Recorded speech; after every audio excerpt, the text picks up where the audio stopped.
On est ici aujourd'hui au cœur de l'entrepôt de Pavidécor, à Orly. Cette entreprise spécialisée dans le revêtement de sol a, comme vous pouvez le voir, internalisé son activité de logistique. En Ile-de-France, ils sont environ 132 000 professionnels à travailler dans ce secteur. Des professionnels auxquels se sont intéressés Béatrice Pardini et Agnès Goubin dans la dernière étude qu'elles ont menée pour Défi Métiers. Bonjour Béatrice, bonjour Agnès. Alors on va donc s'intéresser aujourd'hui aux professionnels de la logistique, mais de qui parle-t-on exactement ?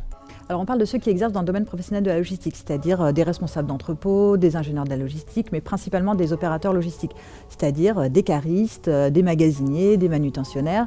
Alors il est important de préciser qu'ils travaillent dans le secteur du transport et de l'entreposage, mais également dans d'autres secteurs comme le commerce ou l'industrie. Et pourquoi s'intéresser dans cette étude plus particulièrement aux opérateurs logistiques ? Tout d'abord car elle représente 80% des professionnels de logistique en Ile-de-France, mais aussi parce que ce sont des emplois accessibles aux personnes peu qualifiées et aux débutants. Il y a là un enjeu fort en termes d'accès à l'emploi, et en particulier pour les jeunes. Vous dites que ce sont des emplois en majorité accessibles. Est-ce qu'il faut des diplômes en particulier ? Beaucoup de personnes accèdent aux emplois d'opérateurs logistiques sans diplôme.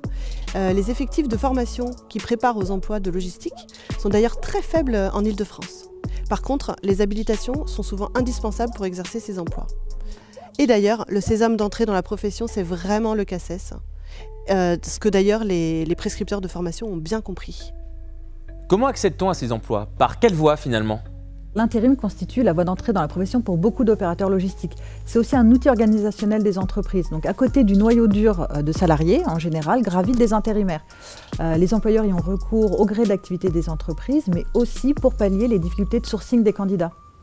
En fait, vous êtes en train de nous dire que c'est compliqué de trouver des candidats, alors que je pensais justement que vous nous disiez que c'était facile d'accéder à ces emplois. C'est plus complexe. Les employeurs reçoivent beaucoup de candidatures à ces postes, mais ils affirment avoir des difficultés à satisfaire l'ensemble de leurs critères. Ils parlent souvent d'absence de savoir-être ou de motivation chez les candidats. Mais ce concept de motivation, il est ambivalent. Les employeurs en parlent comme une qualité personnelle. Or, on n'est pas motivé de fait. On l'est dans un contexte donné et en raison de facteurs extérieurs. Mais le problème aussi, c'est que les conditions de travail des opérateurs logistiques sont difficiles.